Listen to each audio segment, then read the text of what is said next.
ces églises de réveil à gauche, à droite, là, je préfère leur dire, commencez à plier bagage. Chers compatriotes, je vous salue. Je m'autorise cette brève sortie pour exprimer mon indignation suite aux propos qui ont été récemment tenus par le ministre de l'administration territoriale à l'endroit des églises. C'est contenu dans une vidéo qui est d'ailleurs devenue virale. Il faut préciser d'entame que ce propos qu'il a tenu à deux parties, vraiment dans ce petit extrait d'à peine 30 secondes qui circule. Dans la première partie, il fait un rappel judicieux.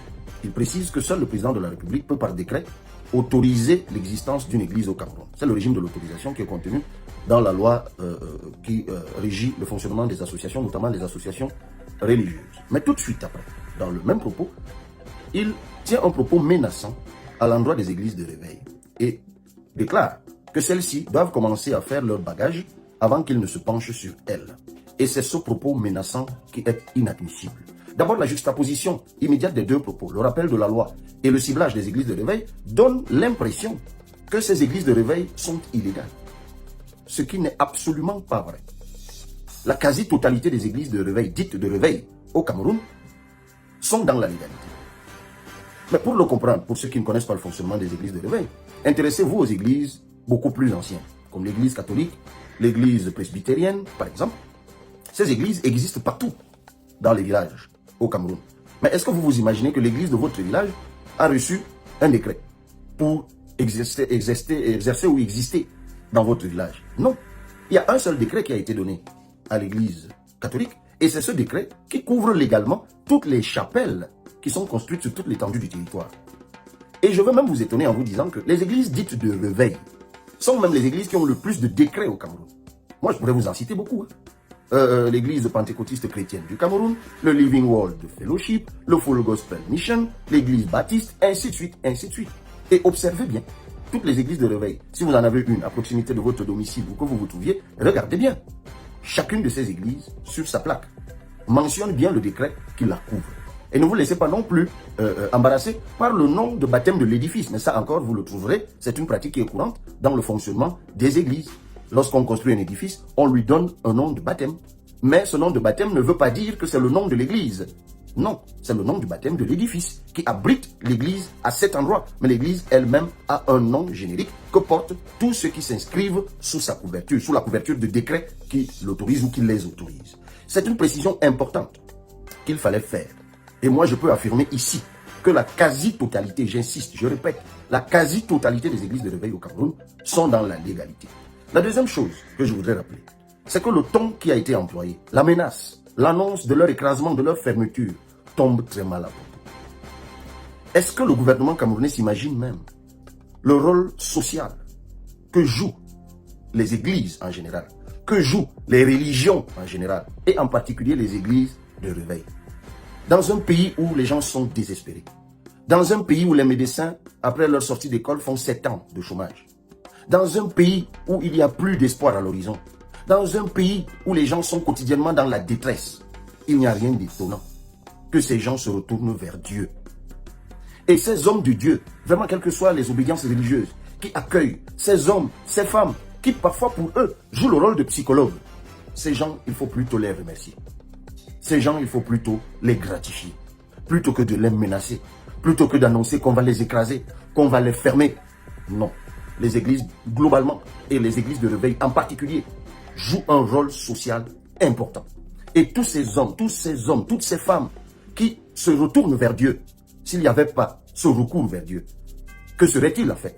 Peut-être des bandits, peut-être des agresseurs, peut-être des terroristes. Non. Ce n'est pas parce que les églises de réveil ne sont pas autant structurées, n'ont pas de socle de structuration globale, solide, comme certaines autres églises, qu'il faut penser que ces églises sont vulnérables et qu'on peut se lever un matin et les menacer comme on veut. Il y a des Camerounais comme moi. Moi, je suis représentant du peuple, donc représentant aussi des hommes et femmes qui vont à l'église, qui vont à la mosquée, qui cherchent Dieu. Et moi, je dis que des hommes comme moi, si vous vous levez pour fermer les églises, vous les trouverez dressés devant vous. Et en ce moment, j'agirai comme l'État doit agir. Parce que l'État, plutôt que de proférer des menaces, l'État doit protéger, l'État doit encadrer, l'État doit accompagner. Et c'est pour cela que moi, je dis ceci. Il y a deux choses qu'il faut faire, notamment pour les églises de réveil. Il faut les encadrer.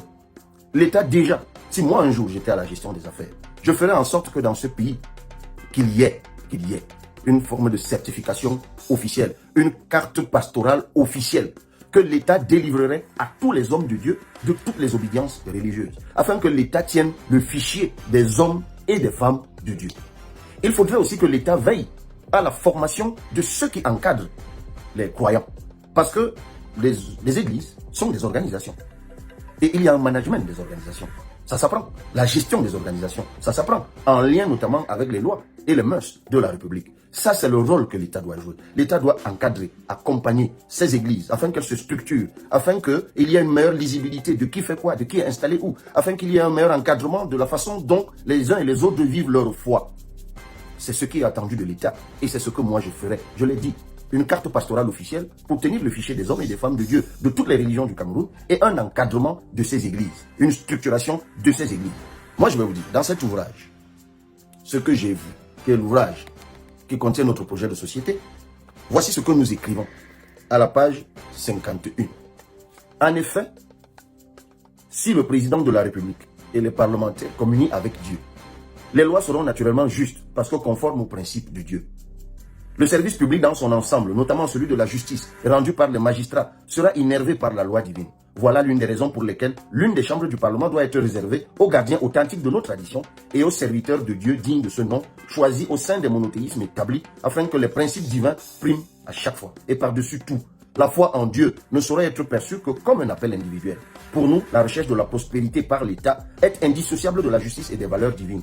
Il n'y a donc pas le moindre doute à ce propos. Sans la moindre fioriture, non seulement nous exprimons notre attachement à Dieu, mais encore, nous le plaçons au centre du fonctionnement de l'État. C'est ce que nous écrivons, et c'est sous le titre « Dieu à la base du fonctionnement de l'État » dans le chapitre 3, la préservation de notre africanité. Voilà ce que nous pensons, c'est ce que nous avons écrit, et c'est pour cela qu'on ne pouvait pas laisser passer ces menaces, on ne pouvait pas laisser passer ces propos excessifs contre ou à l'endroit des églises de réveil. Il faut encadrer, il faut accompagner et il faut remercier les hommes et les femmes de Dieu qui encadrent les millions de Camerounais qui se sont retournés vers Dieu. Et il ne faut surtout pas mentir en laissant croire que les églises ou que les églises de réveil sont illégales. Cela est faux. Et ça appelait immédiatement une correction de notre part. Que Dieu bénisse tout le monde. Voilà les gars, décembre est dehors. Ceux qui aiment ce que Franco fait sur les réseaux sociaux, je vous demande de m'encourager. Je ne vous demande pas l'argent. Pardon, donnez-moi seulement vos marchés, vos cérémonies, les mariages. C'est décembre des mariages. Je suis caméraman professionnel. Le studio est situé en face de Talon Gousso. Ceux qui veulent voir même la qualité de nos travaux, venez au studio, vous allez voir. Parce qu'il ne peut pas poster les images des gens sur les réseaux sociaux, c'est interdit. Donc les gars, pardon, donnez-moi les marchés. Et tous les marchés que je vais prendre en décembre, moi-même je porte la caméra. Je vous attends. Voilà mon contact. Contactez-moi. Encouragez-moi aussi. Ciao.